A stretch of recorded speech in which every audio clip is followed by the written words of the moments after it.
Hey guys, welcome back to the channel. So today we're back on the 4Runner again.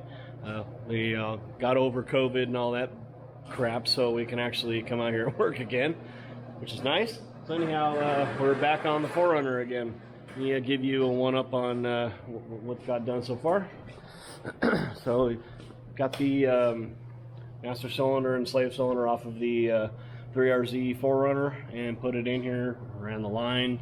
Got it all done the way it's supposed to be done. Working on engine mounts. So I made a homemade pair of bomb-proof engine mounts. Cut the stud off that used to be here. Drill all the way through the damn mount. Bolt it together. And it's a bomb-proof engine mount. Hell of a lot cheaper than trail gear that won't even... Yeah, by the way, trail gear's bomb-proof mounts, they will not sell you new bushings individually. They want you to buy new mounts. Yeah, thanks Trail Gear. I'm gonna leave it at that. Yeah. Serviceability, yeah. So anyhow, so the nut works because in the mount here, you can see there's a big old hole right there. So the nut sits right down in there, boom, no problem. Piece of cake. I mean, it's a lot better doing that way. I mean, I know people use chain, or like me, I went and bought one, or if you saw my 2J build, we crafted our own, but this seems to be the way to do her. So got the new engine mounts over here. They got primered and painted, and so they're sitting here over the stove drying off. So we should have those get those put on here shortly, and with any kind of luck, we'll test fit the motor for the first time. I'm not taking credit for this idea with the mounts. Justin at Toy Only Swaps told me to do this, and I guess this is Marlin Crawler's way of fixing mounts. Yeah, makes sense. It's a very affordable way to do it. So, so the engine does not have a flywheel or clutch or anything on it. We're just going to set it in there, bolt it to the tranny with a couple bolts, set it down on the engine mount, and just see where everything is. Fuel lines, stuff like that. Get a map of the landscape and see what, see how the exhaust is going to fit, etc., etc. So anyhow, we'll get after it. All right, so I got the engine mounts on the block. That's what they look like. Pretty nice little units. They did a really good job. Whoever does their welding, man, that guy's a badass. Oh, come on. So I'm just putting the other side on right now. And yeah, getting there, getting close. All right. Time for this thing to go in for the first time of many times. I'll put you on a time lapse, that way you don't have to listen to us getting at this thing. All right, now that we have the engine hoist on the correct setting so it'll fit in there all the way, we'll try this again. Well, the look on your face, I couldn't help it.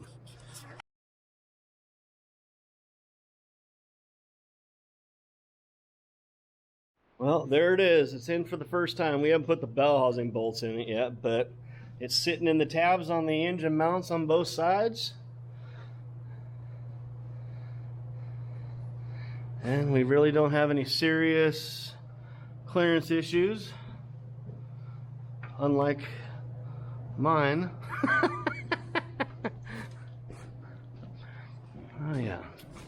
So there should be plenty of room for the exhaust to go through. Yeah. Hell yeah. See if the wiring harness will fit through there. Oh yeah.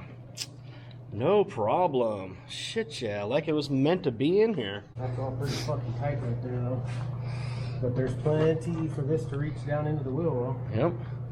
And there's a lot of room back here. I was a little worried about that brake line right there, but it's clearing just fine. And then my return line's right here. But I gotta figure out how I'm gonna fucking orient that so it isn't on the fucking steering shaft. Yeah. But that shouldn't be bad. Return line can just go like that. Yep, because there's the nipple right there. Yep. Sweet. Hell yeah. Cool. That's a stock exhaust manifold. Up until 2000, they ran the cast ones and they cracked in the middle, and then they went to the mini header style that's on there. Fortunately, I got that one. Oh my God. Motor. Yeah. Somebody did a wonderful repair job here. Like, you can see daylight. through it and everything. Like, I don't know Man, what. that's awesome. Yeah. So, but once I get the motor in, I'm gonna put this in there and figure out whether I need to like pie cut this and adjust this way or this way to make it reach through there.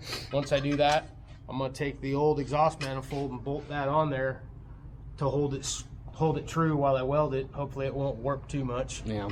But yeah, that's all gonna get ground out and rewelded. If it turns into too much of a problem, I'll end up having to go to the wrecking yard this week and take one off of another truck. Yeah. Or worst case scenario, you can always weld it on the inside. Yeah, well, I know where there's another one of these. Jesus. I know where there's another one. Man, that looks like shit. Jesus.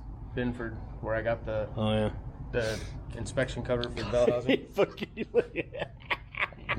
Yeah. Woo! They ran a brand new piece of pipe from here all the way to the muffler and took the cat and the downstream O2 sensor out of it.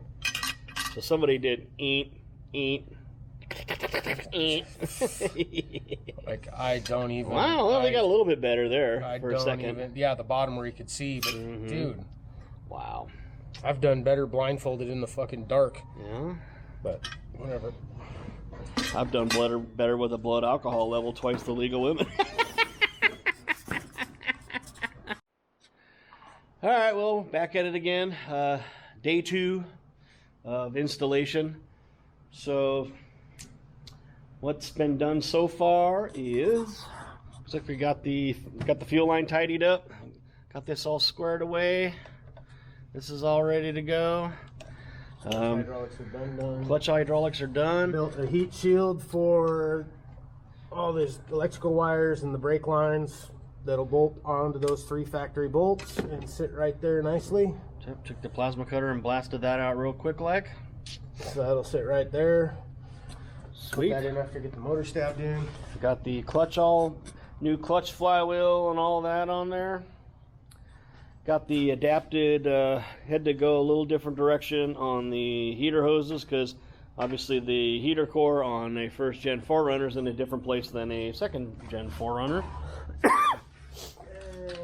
And he also deleted the EGR because who the hell needs that anyway? It was all in here and it was all in the way. It made shit really tight when the motor was in, so I decided, bye-bye. Welder. Well, I had the other EGR tube that came with all the parts from the other motor I bought, Nice. so I cut the tube off about a 1/2 inch long and pie cut it and folded it in on itself and just burned it in. Welded in so that way it doesn't have any exhaust or vacuum leaks. I don't know why LC Engineering wants to charge you for fucking those stupid little plates. Because there's a market for it and they can make money. Not that I care about an EGR light, but if I have to, I can unplug this and put a resistor in here. But it's going to have a check engine light on for other stuff anyway. all the evap wires, instead of trying to pull them out of the wire harness, I just ran them down inside the intake down here and bundled them all up and zip tied them. Just like we did with my 2J. So evap EGR shouldn't cause a runnability issue. Nope, shouldn't cause that at all. I don't have a check engine light on the dash, so I ain't gonna see it. I ain't gonna care. Yep. Sweet. So looks like what we're gonna do now is we'll probably throw you guys on a time lapse, and we're gonna go ahead and stick this thing in, hopefully for the last time, and then we can go ahead and work on the rest of the stuff, exhaust, wiring, all that happy stuff. So anyhow, on to time lapse.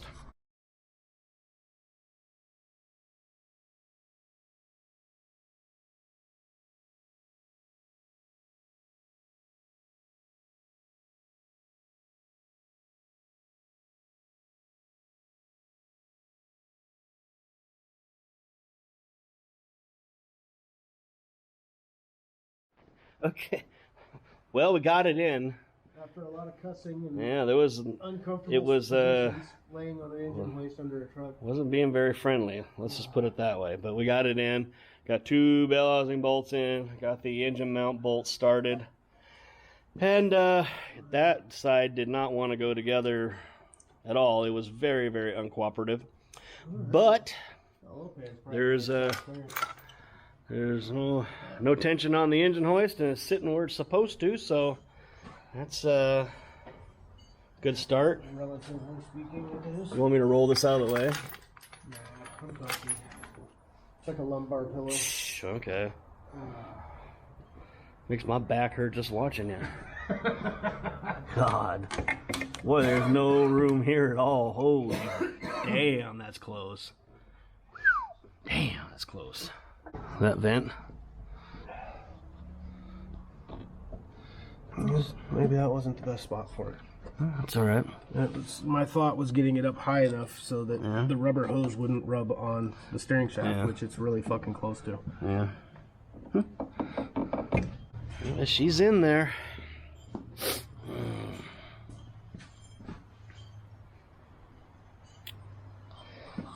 The little victories in life, I tell you. The little victories. Until we have to take it back out again because we fucking missed something.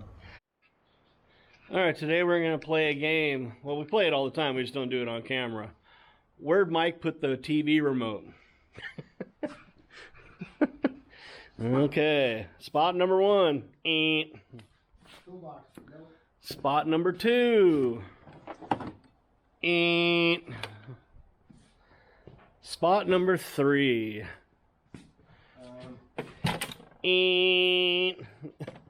Spot number 4. Oh. Oh, there it is. Spot number 95. Yeah. 2 hours later. All right. Yay. Well, guys, I forgot to film my outro, but anyhow, appreciate you watching, and make sure to hit the like and subscribe button, and we're really close to getting it running. We should be back on this thing in a couple days to do cooling system, fuel lines, exhaust, all that stuff.